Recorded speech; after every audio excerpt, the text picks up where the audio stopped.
ගෞරවනීය ස්වාමින් වහන්ස අපේ අසල්වැසි රට ඉන්දියාව මේ දේශීය මිනිස්සු අද දවසේදී මේ පවතිනා වූ වසංගත රෝග තත්ත්වය නිසා හුස්ම ගන්න ඔක්සිජන් නැතුව මේ යනවා. මෙවැනි තත්ත්වයක් මත නැවත නැවතත් අපිට සිහි කර දෙන්නේ තෙරුවන් සතු ගුණය තුල තව තවත් ශක්තිමත් වීමම නේද ස්වාමීන් වහන්ස. බුදුරජාණන් වහන්සේ පිළිබඳව ශ්‍රද්ධාව සිත තුළ වර්ධනය කර ගැනීමම නේද. ඒ කියන්නේ අපේ ස්වාමීන් වහන්ස බුදුරජාණන් වහන්සේ පමණයි මට තියෙන එකම සරණ පිහිට කියන ඒ අවබෝධය පුද්ගලයා තුළ තිබිය යුතුයි නේද ස්වාමීන් වහන්ස. මෙහෙමයි නෝනා දැන් ඔබතුමිය දැන් ඔය කියන කතාව තුළ ඔබතුමිය ප්‍රකාශ කරන්නේ බුදුරජාණන් වහන්සේ එකම සරණ බුදුරජාණන් වහන්සේ එකම පිහිට කියන තැන ඉඳගෙන අපි මේ ප්‍රශ්නය විසඳාගත යුතුයි කියන කාරණය. බුදුරජාණන් වහන්සේ එකම පිහිට කියන කාරණය තුළ නෝනා මේ ප්‍රශ්න විසඳන්න අපිට පුළුවන්කමක් නැහැ. තේරෙනවද? බුදුරජාණන් වහන්සේට බෑ අපිට පිහිට වෙන්න. බුදුරජාණන් වහන්සේට බෑ අද ඉන්දියාවින්න ජනතාවට අපේ රටේ රෝගීව පසුවෙන් ජනතාවට පිහිටවෙන්. බුදුරජාණන් වහන්සේ උදෙසා මාර්ගයක් දේශනා කළ තිනවා. එතොර ඔබලාට බුදුරජාණන් වහන්සේගේ පිහිට අවශ්‍යනන් ධර්මරත්නය පිහිට අවශ්‍යනන් සංගරත්නය පිහිට අවශ්‍යනන් අපි දක්ෂ වෙන්න ඕනේ නෝනා බුදුරජාණන් වහන්සේ දේශනා කලා වූ මාර්ගය තුළ ගමන් කරන්න. ඉතර බුදුරජාණන් වහන්සේ දේශනා කලා වූ මාර්ගය තුළ ගමන් කළොත් තමයි බුදුරජාණන් වහන්සේගේ ධර්මරත්නය සංගරත්නය සරණ පිහිට අපිට ලැබෙන්. ඒම නැතුව බුදුරජාණන් වහන්සේට අපිට සරණ වෙන්න බැහැ. අපි කොච්චර බුදුරජාණන් වහන්සේ සරණ ගියා කියන තැනඉඳලා අපි දවසට තුම්පාරක් බුද්ධන් සරණං ගච්ඡාමී ධම්මන් සරණං ගච්ඡාමී සංඝං සරණං ගච්ඡාමී කියලා බුදුරජාණන් වහන්සේ තෙරුවන් සරණ ගියත් අපි බුදුරජාණන් වහන්සේ දේශනා කලා වූ මාර්ගය තුළ ආර්යෂ්ඨාංගික මාර්ගය තුළ නැත්තං නෝනා ඒ සරණ අපිට කවදාකත් යහපතක් බවට පත්වෙන්න විදිහ නැහැ. මොකද අපි මාර්ගය තුළ නැහැ. එතොට තෙරුවන් සරණ ගියා කියන්නේ නෝනා අපි බුදුරජාණන් වහන්සේ දේශනා කලා වූ ධර්මය තුළ ක්‍රියාත්මක භාවෙන් කටයුතු කොළොත් පමණයි. බුදුරජාණන් වහන්සේ බොහොම පැහැදිලිව දේශනා කරලා තියෙනවා මම ඔබලාට වග කියන්නේ. මම ඔබලාට වග කියන්නේ මම යම් ගොදුරු බිමක් ඔබලාට දේශනා කළති නවා. ඒ ගොදුරු බිම තුළ ඔබ හැසරුණොත් පමණයි. මම ඔබලාට වග කියන්නේ ඔබ මෙන්න මේ ගොදුරු බිම මන් දේශනා කළතින ඔබේ ගොදුරු බිම වියුත්ත මෙතනයි. ඔබ මේ ගොදුරු බිමේ ජීවත් වනොත් මම ඔබට වග කියනවා එහෙම නැත්තම් මං ඔබට වග කියන්න මට පුළුවන්කමක් නැහැ කියලා. තර බුදුරජාණන් වහන්සේ දේශනා කරන ගොදුරු බිම තමයි උතුම් සතර සටිපට්ටාන ධර්මය. ඔන්න තැන කියන. මම ඔබලාට වග කියනවා. මම වග කියන්නේ මෙන්න මම දේශනා කරන ගොදුරුබිම. ඔබ මේ ගොදුරුබිම සීමාව තුළ ජීවත්වෙනවනං ඔබ මේ ගොදුරුබිමේ සීමාව තුළ මට කීකරු භාවයෙන් ජීවත්වෙනවනං මං ඔබට වග කියනව කියල බුදුරජන් වන්සේ දේශනා කරනු. එතොටේ බුදුරජන් වන්සේ දේශනා කරන ගොදුරුබිමමොකක්ද උතුම් සතර සටිපට්ටාන ධර්මය. එන නොනා ලෝතුරා බුදුරජාණන් වහන්සේ උපත ලැබුවේ උතුම් සම්මා සම්බුද්ධ රාජ්‍ය අවබෝධ කළේ උතුම් පිරිනිවීම සිද්ධ වනේ දඹදිව බිම්කඩේ බව ඇත්ත.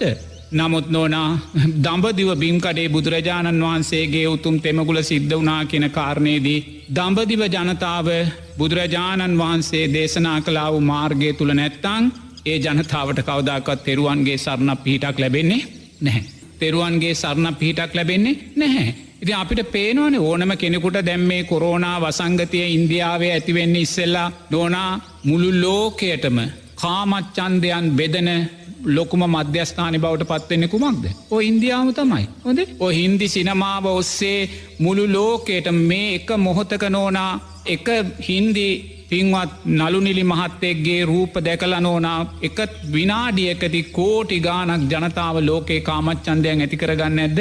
ලෝකේටම කාමච්චන්දයන්නේ කොළ බෙතනවා. ඒ වගේම ලෝක බලවතෙක් හැටියට නැගියන ලෝක බලවතෙක් හැටියට නෝනා කොයි සානං ලෝබ දේශ මෝහයන් ඒගොල්ලන්ගේ රාජ්‍යයන් තුළ අයිති කරගන්නවා. එනම් ගොතර කොතනකොත් අපි ඒගොළු ධර්ම මාර්ගයක් තුළ දකින්නේ නැහැ. ඉති එනම් බුදුරජාණන් වහන්සේ දේශනා කලා වූ ඔය සුන්දර ගොදුරුබි මේ ජීවත්වන එකම මනුස්සෙක්මත් නොන ඔය දල්මතිය තලේ මංහිතන්න අද හොයාගන්න පුළුවන්කමත් තියෙනවද.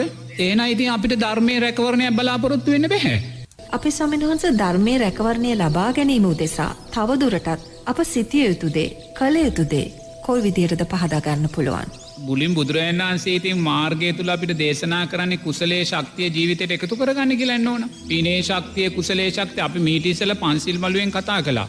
ලෝතුරා බුදුරජාණන් වහන්සේ නමක් බිහිවෙච්චේ උතුම් රහතන් වහන්සේලා බිහිවෙච්චේ බිම්කඩ තුළ අනිවාර්යෙන්ම නෝනා බුදුරජාණන් වහන්සේ පිරිනිවන් පාල අවුරුදු 500ක් යන්න පෙරාතුව බුදුදහම සම්පූර්ණයෙන්ම අතුරුදහන් වෙලා යනවා. ඒක හේතුඵල ධර්මයක්. මොකක්ද ඒ හේතුඵල ධර්මය? බුදුරජාණන් වහන්සේ ජීවමානව වැඩ සිටිද්දීම අර උතුම් රහතන් වහන්සේලා ජීවමානව වැඩ සිටිද්දීම අර මිත්‍යා දෘෂ්ටීන් 62ක් නිසා ඇතිකරගත්තා වූ බලවත් අකුසල් නිසා නෝනා ඒවැයි විපාකයන් තමයි ඒගොල්ලෝ අත් විඳින්නේ. ඒවැයි විපාකයන් තමයි ඒගොල්ලෝ අත්විඳින්නේ. එනිසා නිරේතුරුවම මොන විනාශයක් සිද්ධ වුණත් නෝනා ඉන්දියාව සිද්ධ වුණත් අපේ රටේ සිද්ධ වුණත් ඒ විනාශයට එකම හේතුව අපිම කරගත්තා වූ අකුසල් සංස්කාර. වෙන කවුරුත් ඒකට වග කියන්න ඕනේ නැහැ. අපිම කරගත්තා වූ අකුසල් සංස්කාර. එනිසා අපේම අකුසල් සංස්කාරයන් අපිට එලෝ විපාක දෙනකොට නෝනා අපි නිරේතුරුවම උත්සාහ ගන්න ඕනේ වර්තමානය තුළ කුසලේ ජීවත්වෙන්. ඒකයි අපි කරන්න තින අපිට වෙන දෙයක් කරන්න විදිහක් නැහැ. ඒතෝ දැන් බුදුරජාණන් වහන්සේ දේශනා කරනවානේ ලෝකයේ අනාගතයේ ඇතිවෙන මුර්ග සංඥාවන් පිළිබඳ කල්ප විනාශයන් පිළිබඳ. ඉතින් එහෙමනම් බුදුරජාණන් වහන්සේ ඒ ධර්මයන් අපිට දේශනා කළා තියෙන මේ සංසාර බය දැකලා මේ ලෝකයේ ස්වභාවය මෙහෙමයි. බුදුරජාණන් වහන්සේ ජීවමානව සිටිද්දී විශාලානුවර ඔය ආකාරයෙන්ම මහා මලකඳංක ගොඩ ගැහුණා බුදුරජාණන් වහන්සේ ජීවමාන විද්දී. ඒතර බුදුරජාණන් වහන්සේට ඒ වෙනුවෙන් කරන්න පුළුවන් දෙයක් තිබ්බේ නැහැ. ඇහි ඒක ජනතාවගේ අකුසල් සංස්කාරයන්ගේ විපාකය. වැඩුවා වූ ලෝභදේශ මෝහයන්ගේ බලවත් භාවය නිසාම සිද්ධ කරගත්තා වූ විනාශයක්. ඒ නිසා බුදුරජාණන් වහන්සේ අපිට මාර්ගයක් දේශනා කළා තියෙනවා. කැමතිනම් මේ මාර්ගය ගිහිල්ලා ඔබලා ගැලවීම සොයාගන්න කියලා. ඒක බුදුරජාණන් වහන්සේ දේශනා කළා තියෙනවා. ඒ නිසා නිරේතුරුවම අපි දක්ෂ විය යුතුයි නෝනා. ලෝකය නිවැරදි කරන්න අපිට කොතනෙකවත් බෑ. මොකද ලෝකය කියන්නේ අවිද්‍යාවේ ඵලයක්. ලෝකය කියන්නේ තෘෂ්ණාවේ ඵලයක්. ඒ නිසා ලෝකය නිවැරදි කරන්න අපිට පුළුවන් කමක් නැහැ. ඒ නිසා අපි දක්ෂ වෙන්න ඕනේ නිරේතුරුවම අපි මේවාට අකමැති නම් මේ සියලු ධර්මතාවය අකුසලයේ ඵලයක්ම කියලා දැකලා නෝනා අනිවාර්යයෙන්ම කුසලයේ තුල ශක්තිමත් භාවයට පත් වෙන්න. කුසලයේ තුල ශක්තිමත් භාවයට පත් වෙන්න. එසේ නොවි අපි මේ සිද්ධ වෙන දේවල් නෝනා ජීවිතේ පළවෙනියට වෙච්ච දේවල් නෙමෙයි. ඉතින් බුදුරජාණන් වහන්සේ අපිට කියනවා නිරතුරුම අතීත පංච උපාදානස්කන්ධේ නුවණින් දකිමින් ජීවත් වෙන්න කියලා. ඉතින් අතීත පංච උපාදානස්කන්ධේ නුවණින් දකිද්දී නෝනා අපේ සාරා සංක කල්ප ලක්ෂ 100ක් කෝටි ප්‍රකෝටි ගානක් අපි වින්දා වූ දුක දෙයි හාමුදුරුවනේ මේ අද මොකද්ද ඔය කොරෝනා කියලා නොවිඳින සැපක් බලන් ගියාම අර මලකඳන් දහස් ගණන් දැවි දැවී තිබ්බත් ඒකත් සැපක් නොන සංසාරයේ අපි වින්දා වූ දුක්. ඒකයි බුදුරජාණන් වහන්සේ අපිට බොහෝම කරුණාවෙන් මහා කරුණාවෙන් සමස්ත ලෝකයාටම බුදුරජාණන් වහන්සේ කියනවා අපිට මෙතෙන්ට මහත් එක්කෙනවා. එයා වේවැලක් අරන් එන්නේ. එයා කවදාකවත් බොරු කියන කෙනෙක් නෙමේ. එයා යම් පොරොන්දුවක් වුණොත් ඒ පොරොන්දුව අකුරට ඉටු කරන කෙනෙක්. මේ මහත්තයා මෙතෙන්ට ඇවිල්ලා කියනවා මං ඔබට දවසට මේ වේවැලෙන් වේවැල් පාරවල් 300ක් ගහනවා. දවසට මං ඔබට වේවැල් පාරවල් 300ක් ගහනවා. ඒ විදියට මං ඔබට අවුරුදු 300ක් මේ වේවැලෙන් පහර දෙනවා. දවසට 300 ගානේ. ඒ කියන්නේ අවුරුදු 300ක් කියන දවස් 365ව 300ක්. මෙහෙම පහර දීලා 300 වෙනි අවුරුද්ද ගෙවුන තැන මං ඔබට උතුම් සෝවාන් ඵලය දෙනවා කියනවා. එයා බොරු කියන්නේ එයා ඇත්ත කියන කෙනෙක් පොරොන්දු ඉටු කරන කෙනෙක්. එයා කියන්නේ මොකද්ද? දවසට වේවැල් පාරවල් 300 ගානේ මං අවුරුදු 300ක් ඔබට වේවැලෙන් පහර දෙනවා. දවසට 300 ගානේ 300 වෙනි අවුරුද්ද ගෙවුන තැන අනිවාර්යයෙන්ම මං ඔබට උතුම් සෝවාන් ඵලය බුදුරජාණන් වහන්සේ දේශනා කරනවා. අනේ සාදු සාදු දෙවරක් නොහිතා ඒ දඬුවම විඳලා ඔබ උතුම් සෝවාන් ඵලය සාක්ෂාත් ඉල්ලගන්න කියලා. පුතෝන බලන්නකෝ ඒ උපමාව. දවසට වේවැල් පාරවල් 300 ගානේ අවුරුදු 300ක් වේවැල් පාරවල් කාලා ඔබට උතුම් සෝවාන් ඵලය දෙනවා කිව්වොත් දෙවරක් හිතන්න එපා. අනේ සාදු සාදු කියලා ඒ උතුම් සෝවාන් ඵලය ගන්න කියනවා අර දුක විඳලා අවුරුදු 300ක් නෝනා. ඒ කියන්නේ මොකද්ද? මේ සංසාර බය, සංසාර ගැඹුර. නමුත් නෝනා ඔය සංසාර ගැඹුර එක කලඳක්වත් අපි දකින්නවද? එක දශමයක්වත් දකින්නවද? දකින්නවනම් සමාජ මේ විදියට හැසිරෙයිද? අපි හිතන්නේ මොන පිස්සුද දෙයි හාමුදුරුවනේ. අපි ඔය උපමාව බුදුරජාණන් වහන්සේ කියද්දී නෝනා අනේ කවුරු හරි කිව්වොත් දවසට වේවැල් පාරවල් 10 ගානේ 3 මාසයක් ගහනවා මට සෝවාන් ඵලය දෙන්න කිව්වත් ඒකටවත් කෙනෙක් කැමති වෙන්නේ නැහැ. තේරෙනවද? ඒකටවත් කෙනෙක් කැමති වෙන්නේ ඇයි? ඒ කල්යාණ මිත්‍රාශ්‍රය සද්ධර්ම ශ්‍රවණයේ නුවණින් මෙනෙහි කිරීමේ තියෙනා වූ දුර්වලභාවයන් නිසා අපි සංසාර ගැඹුර සංසාර දුර අපි දකින්නේ නැහැ. එනිසා බුදුරජාණන් වහන්සේ මේසා සංසාර බයක් අපිට දේශනා කරන්නේ නෝනා අපි නිකමට හෝ මරණාසන්න මොහොතේ ද්වේෂසිතක් සකස් වෙලා තේරෙනවද? දැන් අපි බලන්නකෝ දැන් මේ කොවිඩ් අනතුර නිසා අප්‍රමාණ පිරිස් නොනා රෝගී භාවයට පත්වෙච්ච පිරිස් හිත විසිරලා තියෙන්නේ. තේරෙනවද? මොකද ධර්මයේ සරණක් නැහැ. ඒගොල්ලෝ එහෙම දෙයක් හිතුවේ නැහැ. තේරෙන ධර්මයේ සරණක් නැහැ. විනෝද වුණා, ප්‍රීති වුණා, සතුටු වුණා විතරයි. අර වගේ රෝගාබාධයක් වෙනකොට මේ දරුණු වෙන බව පේනකොට නෝනා ගැටෙන හිතෙන් ඉන්නේ. විසිරිච්ච හිතෙන් ඉන්නේ. ධර්මයක් සිහි කරගන්න තේරුමක් නැහැ. අනාගත පංච උපාදානස්කන්ධය කෙරෙහි තෘෂ්ණාව වැඩි. ඒ නිසාම ගැටෙන සිතෙන් නෝනා මැරුණොත් තේරෙනවද? දැන් අද ඉන්දියාව වගේ බලන්න කොයිසා ද්වේෂයක්ද ඒ ජනතාව අතර තියෙන්නේ කියලා. පාලකයන් පිළිබඳ දේශය, රෝහල් පිළිබඳ දේශය, බලධාරීන් පිළිබඳ දේශය, අර කළුකඩ මුදලාලිලා පිළිබඳ දේශය. ඉතින් මේවා නිසා නෝනා ඒ අය ද්වේෂයෙන් මැරිලා නිකමට හරි අර චතුස්කන්නයට චතුස්ද්වාරයට වැටුණොත් බුදුරජාණන් වහන්සේ කියනවා එයා ඉපදෙන්නේ ගින්දරේ. මේ ඉපදෙනවා, මේ පිච්චෙනවා, මේ මැරෙනවා, මේ උපදිනවා, මේ විදිහට අවුරුදු දහස් ගණන්, දසදහස් ගණන්, ලක්ෂ ගණන් චතුස්කන්නේ චතුස්ද්වාරේ ගිනිගොඩේම ඉපදෙනවා කියනවා. තොට මේ ගිනිගොඩේ ඉපදෙද්දි මොකක්දේ තුළ ඒගොලන්ට ඇතිවෙන්නේ ලෝභ, ද්වේෂ, මෝහයන්මයි. ඒ නිසාම චතුස්කන්නෙන් චතුස්ද්වාරයෙන් පස්සේ ඊට පස්සේ බුදුරජාණන් වහන්සේ ගිනි අලු නිරය කියනවා, ඊළඟට ගුට නිරය කියනවා, හිඹුල් වනය කියනවා. මේ වගේ නිරයන් 128ක් පහු කල්ලා තමයි කවදාහරි දවසකයා ඔතනින් ගොඩට එන්නේ. නිරේ කොතනකුවත් නෝනා අලෝභ, ද්වේෂ, මෝහයන් වැඩෙන්නේ නැහැ. පිච්චීම නිසාම, දුක නිසාම, අකුසල් විපාකයන් නිසාම, නැවත නැවත ලෝභ, ද්වේෂ, මෝහයන් නිසාම අකුසල් පැටව් ගහලා කල්ප ගානකින් තමයි ආයිමත් නිරයෙන් එළියට එන නෝනා.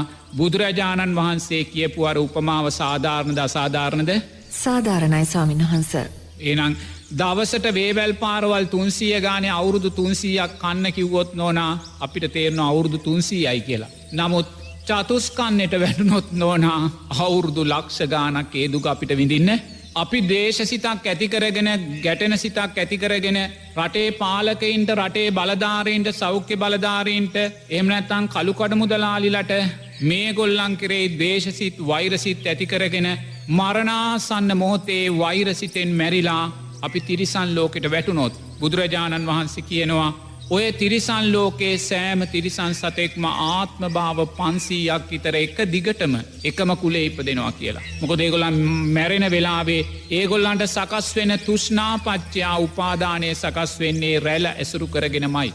බල්ලා මැරෙන්නේ බලු රැළම ඇසුරු කරගෙන. හරකා මැරෙන්නේ හරක් රැළම ඇසුරු කරගෙන. ඒ වගේ ආත්ම භාව 500ක් එකම කුලේ ඉපදෙනවා කියනවා. දැන් ඔබ දකින්න මම් මරණාසන්න මොහොතේ ද්වේෂසිතක් ඇති කරගෙන තිරිසන් සතෙක් බල්ලෙක් වෙලා ඉපදුනොත් මම නෝනා පටිච්ච සමුප්පන්නව ඒ කුලේ ආත්ම භාව 500ක් ඉපදෙනවා කියනවා මැරි මැරි. එතකොට බලන්න බල්ලෙක් වෙලා ඉපදුනොත් අපි වඩන්නේ අලෝභ, ද්වේෂ, මෝහයන්ද? ලෝභ, ද්වේෂ, මෝහයන්මයි. එතකොට බලන්න බලු කුල 500ක ගත කරද්දී කොයි සා කුසල් කන්දරාවක් අපි කරගන්නවාද කියලා. බල්ලෙගේ ජීවිතේ බලන්න ද්වේෂයමයි, නපුරුකම්මයි, වෛරයමයි තියෙන්නේ. ආත්ම භාව 500ක් එකම කුලේ ඉපදෙනකොට නෝනා ඒ ආත්ම භාව 500න් එයා ඊළඟ ආත්ම භාවයට යන්නේ අනිවාර්යම නිරයකටමයි. තේරෙනවද? එනම් බුදුරජාණන් වහන්සේ දේශනා කරන උපමාව සාධාරණද අසාධාරණද? එහෙනම් නෝනා මේ සංසාර බය අපි දැකලා තියෙනවද? බණ අහන්න නැති ඉන්දියාව පැත්තකින් තියන්නකෝ. ධර්මයක් නැති ඉන්දියාව පැත්තකින් තියන්නකෝ. අපි ඉන්දියාවට යන්නේ ඉන්දියාවේ අතීත නටබුන් බලන්නනේ තෙරුවන්ට අදාළව. ධර්මය අහන රටනේ මේක.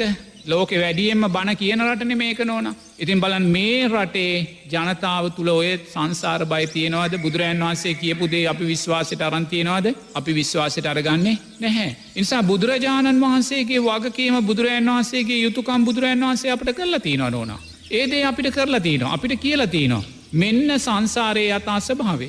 ඒ නිසා මේ යථා ස්වභාවය තුළ සංසාර බය ඇති කරගෙන මෙන්න මාර්ගය අපිට කියලා දීලා තිනවා. චතුරාර්ය සත්‍ය අපිට සුන්දරව දීලා තිනවා නෝනා. අපි මේ මාර්ගය තුල ගමන් කරලා අපි මේ දුකෙන් මිදීමේ දිශාවට අපි යන්නේ නැත්නම් ඒකට බුදුරජාණන් වහන්සේ වග කියන්න අවස්ථාවක් නැහැ. ස්වාමීන් වහන්සේ බුදුරජාණන් වහන්සේ අප වෙනුවෙන් වග කියන්නේ අපි කොයි ආකාරයට අපේ ජීවිත සකස් කරගත්තොත්ද?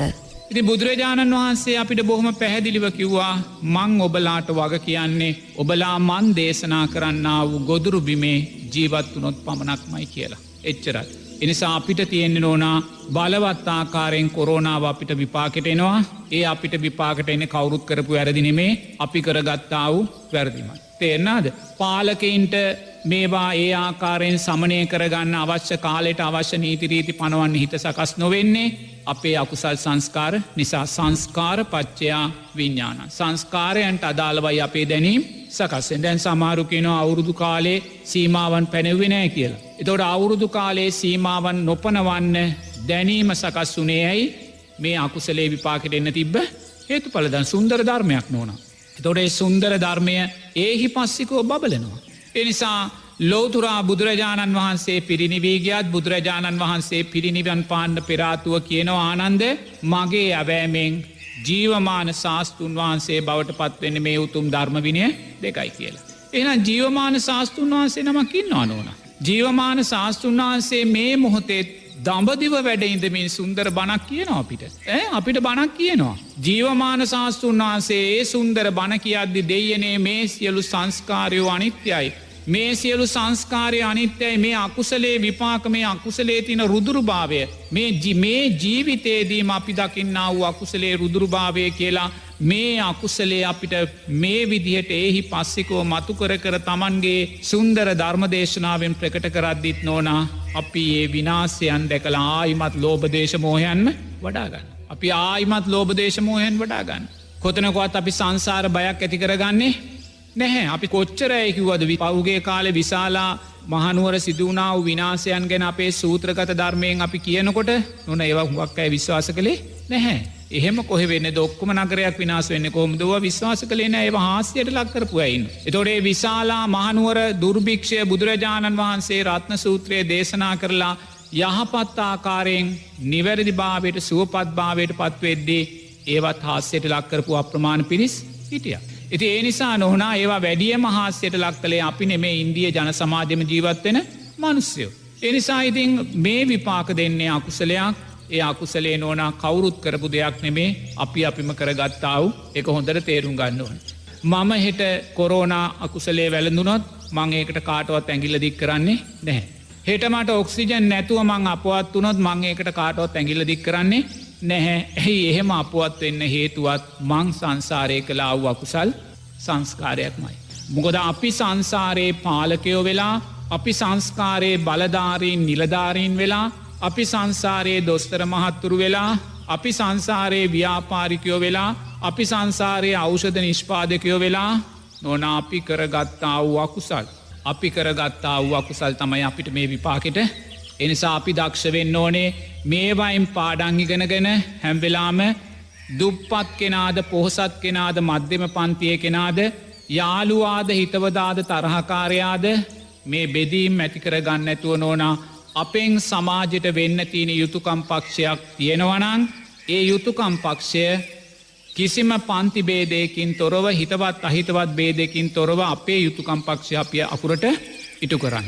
මොකද මේ රෝගී තත්ත්වයන් තවතාව වැඩියවුණොත් අහිංසක මනුස්සෙක් සමාල්ට රෝහලට ගන්නෙහිකුත් නැහැ.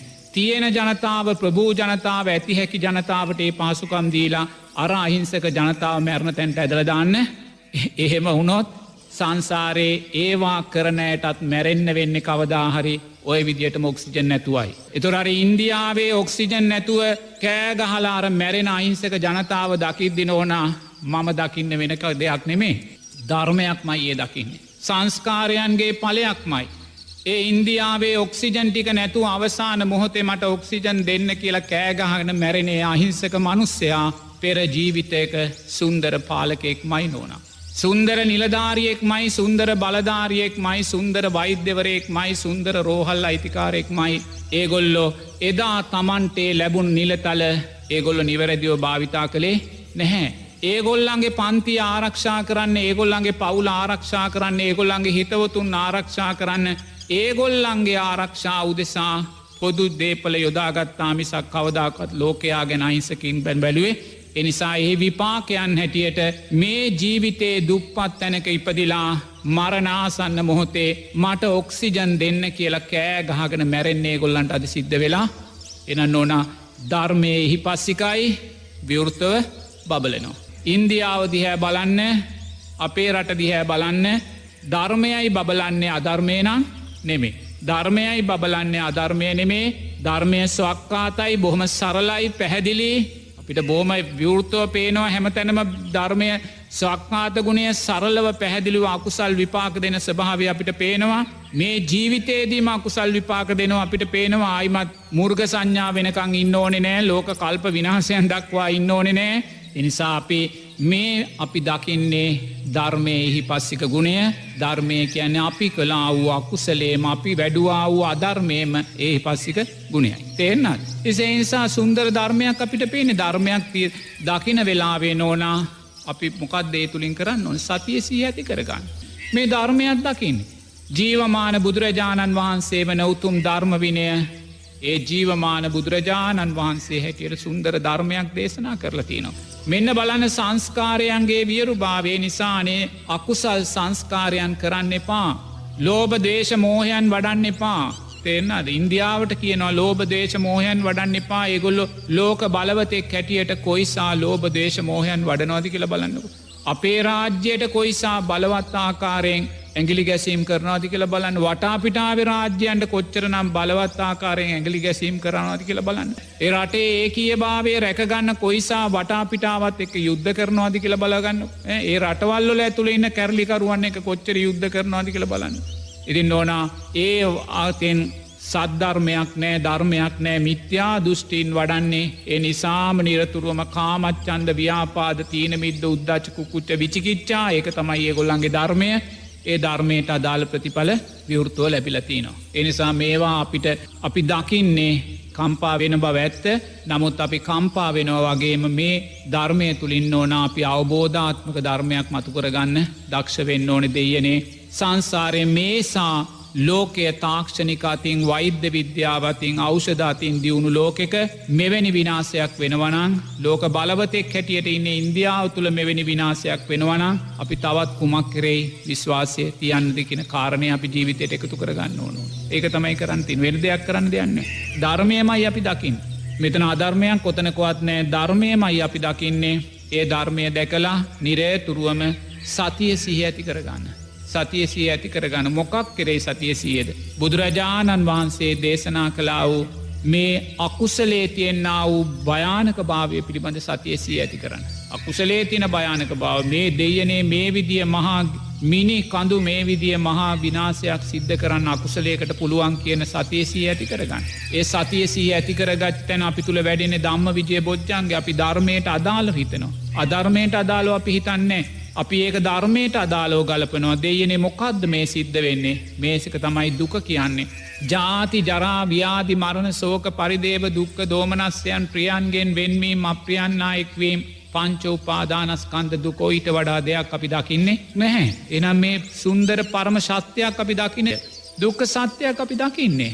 එතොට මේ දුක්ක සත්‍ය අපි දකිද්දී ඇයි මේ දුක ඇති වුණේ තුෂ්නාව නිසාමයි. මනුස්්‍යයා රූප වේදනා සංඥා සංකාර විඤ්ඥානයන් කෙරේ ඇතිකරගත්තා වූ අප්‍රමාණූ තුෂ්නාවමයි නෝනා මේ දුක අපිට සකස් කරලා එන සුන්දර ධර්මයක්. එනම් මේ දුක නැති කරන්න ඕනෙ නං අපි මොකක්ද කරන්න ඕනේ තව දුරටත් මේ පංච උපාදානස්කන්දය කෙරේ අපි ඇතිකරගන්නා වූේ කෙල හැලෙන තුෂ්නාව අපි අඩු කරගන්න වෙනවා. නේ දැම් බලන්න අවුරුදු කාලේ කොයිසා නිකම් විකාවේ කාමත් චන්දයන් තුළ බැසගනමනි සමාජය ජීවත් වනේ මුළු ජීවිතේටම ඇඳුමක් කරන්නේ මුළු ජීවිතේටම විනෝද ගමනක් ගිල්ලනෑ මුළු ජීවිතේටම සතුරු වෙලානෑ සාධ තියලනෑ ඒ විදියට නැන පැහැසුරුණේනේ එකැන මොකක්ද මේ පංචුපාදානස්කන්දය කරේ තුෂ්නාව.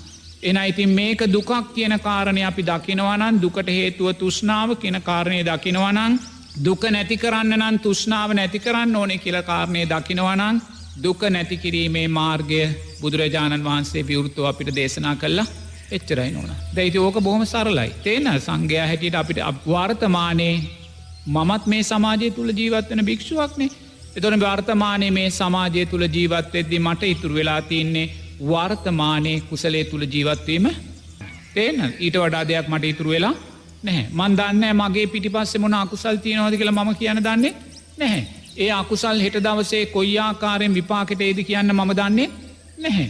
ඒ නිසා අපිට අද ඉතුරු වෙලා තියෙන්නේ වර්තමානයේ කුසලයේ තුල ජීවත් වෙන්න. එහෙම නැත්නම් වර්තමානයේ අර බුදුරජාණන් වහන්සේ දේශනා කළා වූ ඒ ගොදුරු බිම තුල ජීවත් වෙන්න.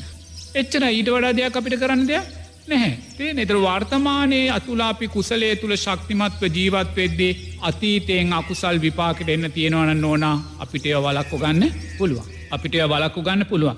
එහෙම නැතුව වර්තමානයේ අපි කුසලයේ තුල නැතුව මේ වෙන්නා වූ විනාශයන්. එතකොට මේවා විනාශයක් නෙමෙයි කියලා මම දැන් කිව්වා. හේතුඵල ධර්මයක්මයි. මේ අකුසල් සංස්කාරයක්මයි. ඉන්දියාවේ ජනතාවට කොතනකවත් අසාධාරණයක් වෙනවා වෙලා කියනවා නම් මං කොතනකවත් කියන්නේ නැහැ. මුගලන් මහෝත්තමයාණන් වහන්සේගේ අතපය කුඩු කරලා අවසාන මොහොතේ පිරිනිවන් පාන තැනට ඉඩකඩ සලස්සද්දී බුදුරජාණන් වහන්සේ කිව්වේ ඔය මුගලන්ට දශමයකවත් අසාධාරණයක් උනේ ඔන්න බලන්නකො සුන්දර ධර්මයක් නේ. තමන්ගේ ප්‍රධාන ශ්‍රාවකයා අතපය කුඩු කරලා සොරුරංචුවක් අල්ලලා උන්වහන්සේ අපවත් වෙන තැනට කටයුතු යෙදුවත් බුදුරජාණන් වහන්සේ දේශනා කරන ස්වාමීන් වහන්සේලාට ඔය මුගලන්ට එක දශමකින්වත් අසාධාරණයක් වුණේ ඔය මුගලන් ස්වාමීන් වහන්සේ සංසාරේ තමන්ගේ වයෝවෘද අම්මා තාත්තාට ඔය විදිහටම පහරදීලා විනාසයක් එනම් නොනක් කොච්චර සාධාරණ කියලා බලන්නකෝ. එහෙනම් අද බුදුරජාණන් වහන්සේ ජීවමාන බුදුරජාණන් වහන්සේ වැඩහිටියනං උන්වහන්සේ දිවසින් දැකලා අතීත පූර්වේ නිවාසානුසිඥාන සම්බැදිලා මේ ජනතාව කරගත්තා වූ අකුසල් දැකලා අතීතේ කියයි අද ඉන්දියාවේ සිදුවෙන කිසිම දේක දශමයක්වත් අසාධාරණයක් නැහැ. තේරෙනවද? ඒක තමයි ධර්මය. තේරෙනවද? ඉතින් ඔය ධර්මය අපි කවදාහරි විශ්වාස කරපු දාට තමයි අපිට ඔය දුකෙන් මිදීමේ මාර්ගයට අපිට මතු කරගන්න පුළුවන්. තේරෙනවද? ඒ නිසා අපිට අද ඉතුරු වෙලා තියෙන එක දෙයයි ඒ ඉතුරු වෙලා තියෙන එක දේ තමයි වර්තමානයේ කුසලයේ තුල ශක්තිමත් වෙන්න. අපිට අර ගොදුරු බිම වන සතර සටිපට්ඨානයේ පැත්තට යන්න තාම අපිට අපහසු නම් අපි දක්ෂ වෙන්න ඕනේ ආර්ය අෂ්ටාංගික මාර්ගය තුල දස කුසල් ධර්මයන් තුල ජීවත් වෙන තැනටපත් වෙන්න. එතකොට මේ දස කුසල් ධර්මයන් අපේ වර්තමානයේ තුල වැඩෙද්දී අපිට අකුසල් විපාකෙට එන්න තියෙනවා නම් ඕනා කවදාක්වත් ඒ අකුසල් පරාජය වෙනවා මිසක් අපි ඔය යට කරන්න බෑ. නමුත් බලවත් අකුසලයක් තියෙනවා නම් අපි ඔය යට කරයි. අපේ ස්වාමීන් වහන්ස ඔබ වහන්සේ විරාමයට යන්නට කලින් අපට කළ දේශනාව බලවත් අකුසලයක් තිබුණොත් අපව යටපත් කරගනී කියන කාරණය අපිට තවදුරටත් පැහැදිලි කර දෙනවා නම් බොහෝ දෙනාගේ අවබෝධය දැන ගැනීම පිණිස ඉතාමත් වටිනවා. මෙහෙමයි දැන් අපි දකින්නවනේ නෝන දැන් සමහරු ඇවිල්ලා මට කියනවා ස්වාමීන් වහන්සේ මගේ සහෝදරයා හොඳටම අසාධ්‍යයි රෝහලේ ඉන්නවා මගේ සහෝදරිය මෙහෙමයි කියලා. ඒතකොට මං කියනවා අනේ පුතේ මට පුළුවන් නම් දුරකථන ඇමතුමක් අරන් දෙන්න කියලා. අපි ඉතින් එයාට කතා කරලා එයාට සෙට් පතලා අභිවාදන සීලිස්ස කියලා ගාතාව කිව්වට පස්සේ නෝනා අර කතා කරන වෙලාවේ තිබ්බ මානසිකත්වයත් පින්දීමෙන් පස්සේ තියෙන මානසිකත්වයත් අහසයි පොළොවයි වගේ. මොකද කතා කරද්දී එයා කතා කරන්නවත් එයාට වචන ගලප ගන්න බැහැ. නමුත් පින්දීලා අවසන් වෙද්දී එයාට එකපාරට ජීවයක් ඒක මේ මම දුන්න දෙයක් නෙමෙයි නෝනා. එයා තුලින්ම එයා ධර්මය එතනදි මතු කරගන්නවා. එයා තුලින්ම එයා කුසලයක් එතනදි නමුත් එයාට මෙච්චර වෙලා ඒක මතු කරගන්න පුළුවන්කමක් තිබ්බේ නැහැ. නමුත් මම දුන්න දෙයක් මට නෝනා මට හෙම්බිරිස්සාවක් ඇදුනොත් මට ඒක හොඳ කරගන්න බෑ. ඇත්ත කියන්න එපා. මට බඩේ අමාරුවක් අදුනොත් මට ඒක හොඳ කරගන්න බෑ. මං ඒකට බෙහෙතක් බොන්න ඕනේ. ඒ කියන්නේ මගේ අසනීපයක්වත් මට හොඳ කරගන්න පුළුවන්කම නැහැ. ඒ නිසා මගේ අසනීපයක් මට හොඳ කරගන්න බැරි නම් මට අනුන්ගේ අසනීප හොඳ කරගන්න බෑ. නමුත් සංඝයා හැටියට අපිට එක දෙයක් කරන්න පුළුවන්. ඒ මොකද සංඝයාට කරන්න පුළුවන් දේ අපිට ඕනම කෙනෙක්ගේ කුසල් ශක්තිය වැඩි කරලා දෙන්න පුළුවන්. ධර්මයට මොහොතක් හිත යොමු කරලා ආශිර්වාද ගාතාවක් කියලා සංස්කාරයන්ගේ අනිත්‍යභාවය කියලා ඒ තුල විශ්වාසයක් ඇති කරලා එයාගේ කුසල් ශක්තිය අපිට වැඩි කරලා දෙන්න පුළුවන් ඈ. එතකොට ඒ කුසල් ශක්තියෙන් එයාට නිරෝගී භාවයට පාර කපා ගන්න පුළුවන්. එහෙම නැතුව අපිට ලෙඩ හොඳ කරගන්න බෑ. මට හෝ කවුරු හෝ සංඝ සමාජයේ කාටවත් ලෙඩ හොඳ කරන්න පුළුවන්කම අපේ ලෙඩටත් අපි බෙහෙත් ගන්න බුදුරජාණන් වහන්සේට හැදුනා වූ අසනීප වලටත් බුදුරජාණන් වහන්සේ බෙහෙත් ගත්ත. නමුත් උන්වහන්සේට ඒ අසනීප හොඳ කර ගැනීමේ හැකියාවක් තිබ්බේ නැහැ. ආධ්‍යාත්මික ශක්තිය යටපත් කර ගැනීමේ හැකියාව තිබ්බත් පූර්ණ වශයෙන් සූපත් කරගන්න ඖෂධ ගත්තා. එහෙනම් නෝනා අපි කෙනෙකුට ආශිර්වාද කරද්දී එයා තුලින් එයා ධර්මයේ ශක්තිය විශ්වාසය ඇති කරගන්නවා. ඒ විශ්වාසය ඇති කරගනිද්දී එයා තුලින්ම තිබ්බා වූ අර රෝග බිය අයින් වෙලා නෝනා ඒ මොහොතේම එයා තුල සප්තබොජ්ජංගයන් වැඩෙනවා. දැන් මෙච්චර වෙලා එයා කොතනද හිටියේ? විසිරුණා වූ හිතෙන් පංච නීවරණ තුලයි හිටියේ. බියත් එක්ක තැති ගැනීමත් එක්ක සැකයත් එක්ක. නමුත් අපි අර ධර්මයෙන් යාට ආශිර්වාද කරද්දී අන්න සිහිය පිහිටනවා අනේ බුදුරජාණන් වහන්සේගේ ධර්මයේ බුදුරජාණන් වහන්සේගේ ශ්‍රාවකෙක් බුදුරජාණන් වහන්සේ කෙරේ විශ්වාසය ධර්ම රත්නය කෙරේ විශ්වාසය සංඝයා කෙරේ විශ්වාසයට ඇති වෙනවා. ඒ විශ්වාසය තුල යා නැගී හිටිනවා කුසලයෙන්. ඒ කුසලේ නැගී හිටිද්දී යා තුල ප්‍රීතිය පස්සද්ධිය සකස් වෙනවා. එතකොට මන් දුරකථනයේ අතරගත් වෙලාවේ පපුව ගෙහි කතා කළේ වචන පටලෝ කතා දැන් අවසානයේදී අනේ එයා මට පින් දෙනවා අනේ ස්වාමීන් වහන්සේ කියද්දී මොකක්ද උනේ? එයා තුල තියෙනා වූ කුසල් ශක්තිය අපි ශක්තිමත් කළා. එහෙම නැතුව අපි යාගේ ලෙඩක් හොඳ කළේ නෑ. අපිට එහෙම ශක්තියක් නැහැ. එතකොට නෝනා නිරේතුරුවම අපි රෝගී භාවයට පත් වෙනවා. ගොඩාක් අය ගෙවල් ඇතුලේ ඉන්න අසනීප වෙලා නෝනා. මං දන්න මට ප්‍රතිකාර කරන දොස්තර නෝනා මේ වෙලාවේ ඉන්නේ කොරෝනා හැදිලා ගෙදර කාමරයක් ඇතුලේ වෙන් වෙලා. මොකද එයාට ඉන්නේ රෝහල් පාසුකමුත් නැහැ. ඒ වගේ අප්‍රමාණ පිරිස් මේ වෙලාවේ රෝගී භාවයන්ට පත් වෙලා රෝහල් වලට යා ගන්න බැරුව රෝහල් වල තියෙන පහසුකම් අඩු නිසා ඒගොල්ලෝ ගෙවල් ඇතුලේ ඉඳන් අසනීප වෙනවා. ඒගොල්ලෝ නිරෝධායනය වෙන අප්‍රමාණ පිරිස් ඉන්නවා. ඉතින් නෝනා මේ වෙන අය හුඟක් උත්සාහ ගන්නේ හැම වෙලාම පංච නීවරණ තුලම ජීවත් වෙන්න. පංච නීවරණ තුලම ජීවත්. ඇස නිට්ටයයි කියලා ගන්නවා, කන නිට්ටයයි කියලා ගන්නවා, නාසය නිට්ටයයි, දිව ශරීරය මනස නිට්ටයයි, මේක සදාකාලිකයි, මේක නිරෝගීමයි, මේක රෝගී වෙන්න බෑ, මම ජීවත්ව වෙන්න ඕනේ කියා නිත්‍ය සංඥාවෙන්ම කාම ඡන්දයන් තුලම ජීවත් වෙන්න. ව්‍යාපාද කේන්ති ඇති කරගන්න. බලධාරීන් කෙරේ කේන්ති ඇති කරගන්නවා, සෞඛ්‍යංශ කෙරේ කේන්ති ඇති කරගන්නවා, ආරක්ෂකාංශ කෙරේ කේන්ති ඇති කරගන්නවා. ඒ නිසා නිරේතුරුව ද්වේෂය ව්‍යාපාදයේ තුල ජීවත් වෙනවා. ඒ නිසාම අලස ගතිය නිදිමත ගතියෙන් පිරීලා ජීවිතේ. ප්‍රකෘති භාවයක් නැහැ, ප්‍රීතියක් නැහැ, පස්සද්ධියක් නැහැ. ඒ නිසාම සැකේ ඇති වෙනවා. අනේ බුදුරජාණන් වහන්සේ සැක කරනවා, ධර්මයක් සැක කරනවා. ඇයි අපිට මෙහෙම වෙන්නේ? ඇයි අපිට මෙහෙම වෙන්නේ කියලා කියද්දිම තෙරුවන් කෙරේ සැකය වූ ඇති කරගත්ත වෙනවා. ඇයි අපිට මෙහෙම වෙන්නේ කියලා යාට හිතන්න අයිතියක් නැහැ. ඇයි අපිට මෙහෙම වෙන්නේ කියනවා නම් කවුරු හරි ඔබ මොනම හේතුවක් නිසාවත් මේ මොහොතේ කොරෝනා රෝගය හැදිලා නැත්තම් නිරෝධායනය වෙන කෙනෙක් නම් ඔබට අවශ්‍ය වෛද්‍ය පහසුකම් දුර්වලභාවයෙන් පෙළෙන කෙනෙක් නම් අගහිඟකම් වලින් පෙළෙන කෙනෙක් නම් බෙහෙත් නැතුව දුක් විඳින කෙනෙක් නම් ඔක්සිජන් ටික නැතුව ඉන්න කෙනෙක් නම් ඔබ කිසිම වෙලාවකවත් හිතන්න එපා ඇයි මට මෙහෙම වෙන්නේ කියලා. ඇයි මට මෙහෙම වෙන්නේ කියන තැනදී ඔබ සැක කරන්නේ තෙරුවන්මයි. ඒක තේරුම් ගන්න. ඔබ හිතන්න ඕනේ දෙයියනේ මට මෙහෙම වෙන්නේ මගේ අකුසලයක් නිසාමයි. අන්න තෙරුවන් සරණ ඔබ පිහිටිය කෙනෙක්. එතනයි ඔබ සෙරුවන් සරණ පිහිටන්නේ. එහෙම නැතුව ඔබ ලෙඩ ඇඳට වෙලා දුක් වෙවි අඬා දොඩ ලෝකෙටම බැන අපිට අවශ්‍ය ප්‍රතිකාර නැහැ, අපිට අවශ්‍ය ඔක්සිජන් නැහැ, අපි ගැන හොයන්නේ නැහැ, අපි ගැන බලන්නේ නැහැ.